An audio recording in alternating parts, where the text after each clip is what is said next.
Alright, so we're just continuing from the 25th. So that's June 25th, which is right there. So the 25th makes a gain of 2 points in average, then the price slumps about 6 points. He's talking about this. Alright, closing a point from the low. So this is the bar.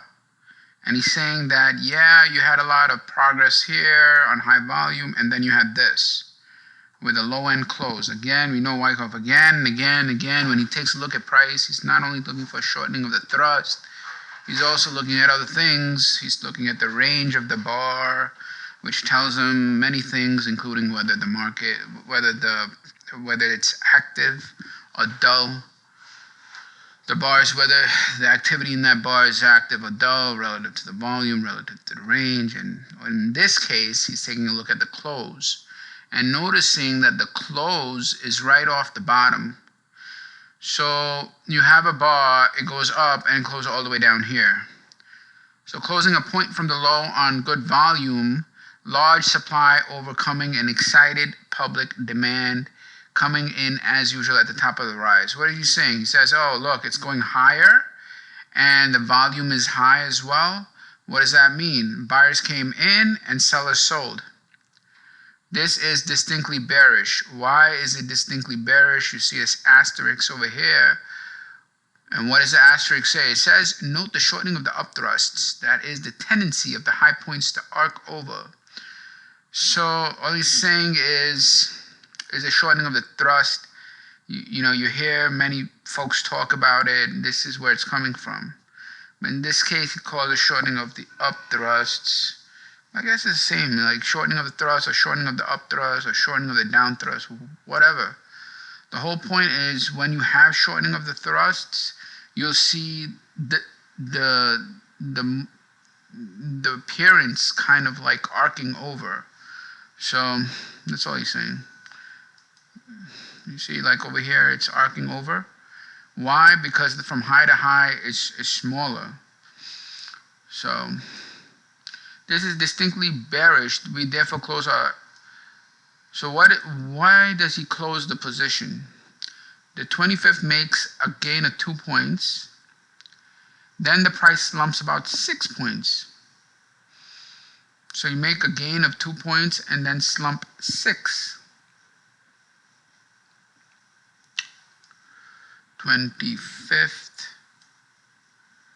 Oh boy, it's a little hard to see here. I can't really zoom in, but it's around this area. 25th makes a further gain of 2 points, and then the price slumps about 6 points. So I think what he's talking about is it goes up and then down. I can't really tell. But the point here is the volume is heavy and you have a low end close. All right, that right there is not good. Because as we know, Wyckoff looks at the closes, not just shortening of the upthrust. What you see is a lot of like, how do you analyze price? There's only two ways. One is to use its attributes. What are its attributes? High, low, close, the range from high to low, and close where it is in the bar, high end or low end. So that's when you're observing a bar. The other way to do it is based off of comparison, meaning bar to the prior bars. So you're comparing current bar to the prior bar, and what are you doing? If you're comparing high to high, what you're doing is taking a look at the thrust and seeing if it's shortening or not. So, and then if you bring in another factor of volume, then it's the same thing. Volume relative to the prior bars. So,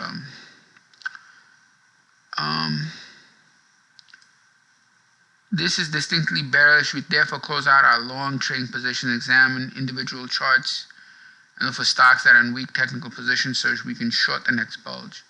June 26 shows a range of 5 points, a little narrower. Although the close is near the top, the volume has fallen off to about 3.1 million shares, and the upthrusts are shortening. In the net, these indications are bearish. Alright, so the upthrusts are shortening. And you know what he says about it. He says upthrusts are shortening and volume has fallen off. So again, there are three things that are going on here that are helping confirm one another. First is the price bar ranges themselves, meaning the range from high to low. What's happening to it? It's getting narrower. It's also a sign of dullness, but whatever. I mean, the point is it's narrowing. The market is getting duller. Second, the volume has dipped. Volume is shrinking. And the third is the thrust from high to high is shortening. In the net, these indications are bearish. Why does he use the word net? Because although there are three bearish indications, there's one bullish indication, which is the high-end close. So this is one of the reasons why judgment is required, because you're weighing three indications versus one indication. It's not just looking at three indications in isolation, nor looking at one indication in isolation. It's taking a look at the bullish indications and the bearish indications, and then weighing and judging. And based on the three indications, which is small range, lessening volume, shortening upthrust, versus the bullish indication of a high-end close, the judgment is it's more bearish than bullish. This outlines the new zone. On the 27th, the average bulge over narrowed its range to 3.5 points and closed within a net gain of about 1.5 points on a volume of about 3.8 million. This looks like bidding up to a new high in order to catch shorts and selling on the way down. This is always the case.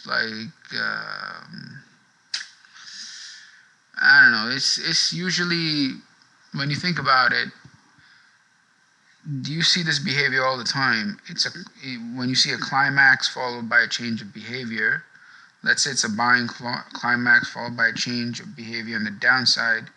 All you're doing is take price up, selling on the way up, and selling on the way down. So this is another way of saying the same thing.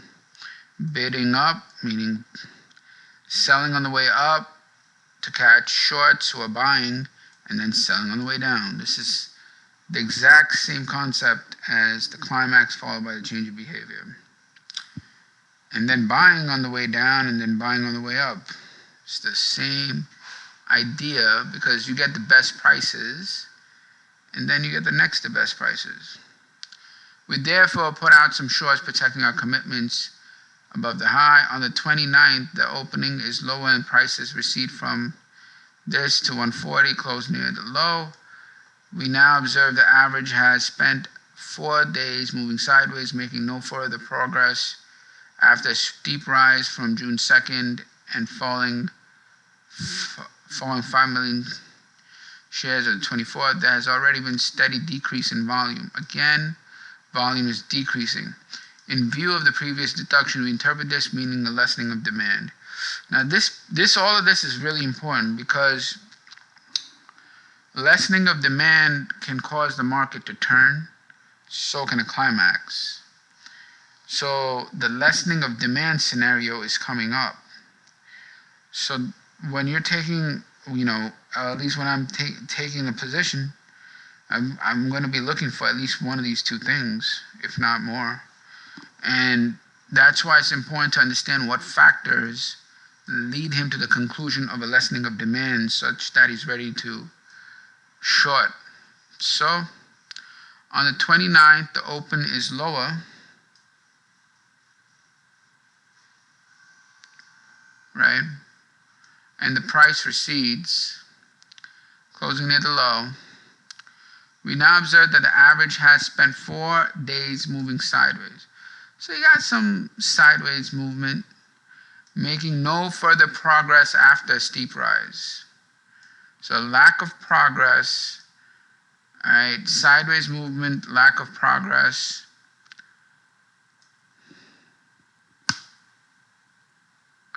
And a steady decrease in volume. So this is how he's determining it. So a lot of times when progress is looked at, it's from close of one bar to the close of the next bar. So it's like the progress day by day. So he's looking at that. He's also looking at sideways movement, meaning it's not going anywhere. Here's the point. The market has rallied, and then when it has rallied, it's not rallying anymore. It's lost its momentum. It's going sideways, and the volume is dipping. So that's the lessening of demand. We also note that any further lateral movement or reaction would definitely break the upward stride. This is important. If you drew a trend line here, you would see that the upward stride or the upward momentum or that angle of ascent would be broken. So what does that mean? It means Momo break. The upward stride established in the last pace of the advance from June 19th. Hence, we are ready to sell more stock if we can get them on bulges. So the logic here is a lessening of demand is a reason for him to get short. All right. How is he going about determining a lessening of demand? He's going about it, taking a look at lack of progress on top of a rally, is lessening of volume, and shortening of the thrusts. That's it. So the closes are clustered. There's not a lot of progress. The high to high is not there. It's arcing over. Volume is dipping, and a trend line breaks. Note, it's not just a trend line break by itself. A lot of folks will draw a trend line and say, if it breaks this line short, and then other folks will say, oh, it's how it breaks the trend line. Not really. It's also what it did before the break of the trend line. So there is clear evidence of a lack of volume. There's evidence of a lack of price progress. There's evidence of an inability to make higher highs or because of the shortening of the thrusts. It's lateral movement. So all of that sets up a lessening of demand and then the break of the trend line. So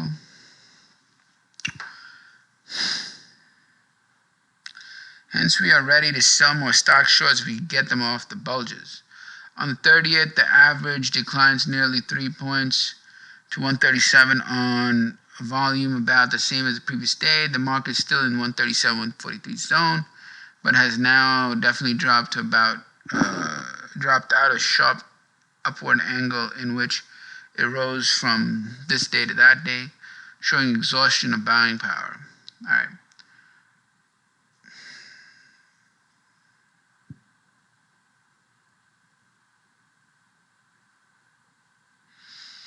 So exhaustion here is not meant to be a climax. This bar, before it, there are other indications which set it up to show that, yeah, it was a lessening of demand or exhaustion of buying power, and then the break happened.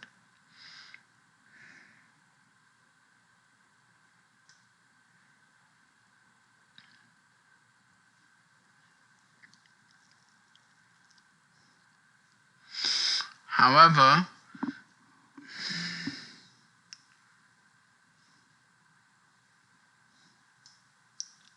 low volume on the 2-day dip to the bottom of the range suggests we may anticipate a rally back up. Again, what's he talking about? This bar and this bar this volume is very low. So what does it mean when you have a pullback on low volume? According to Wyckoff, it means get ready for a retest or an attempt. In this case, the attempt does occur, right?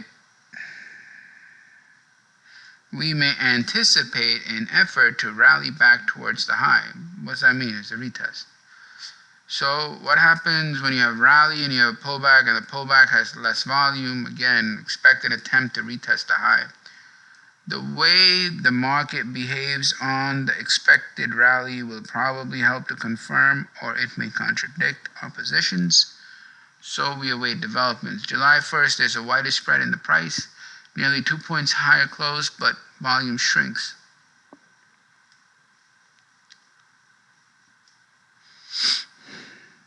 Widespread, 2 points higher, but volume shrinks.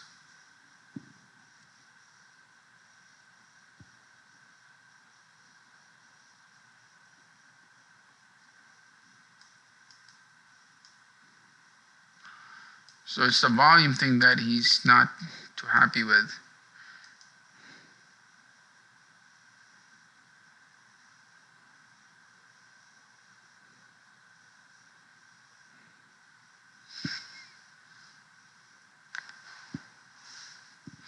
So again, you want to watch this. On the second, the market narrows.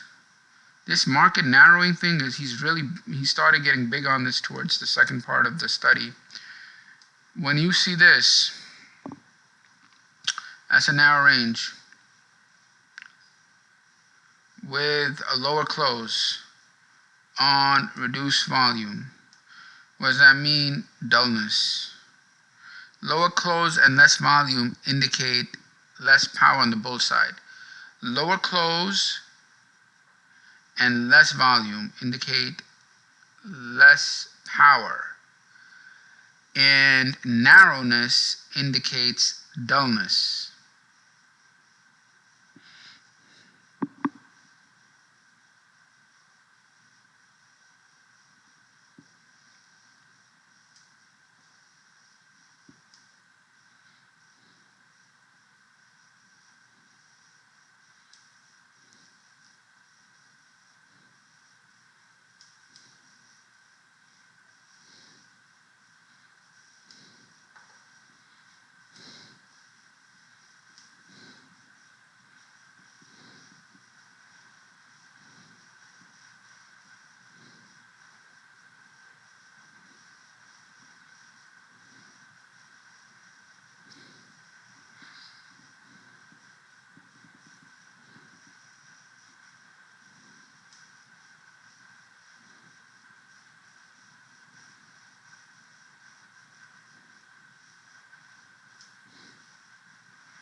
I'm going to stop right here.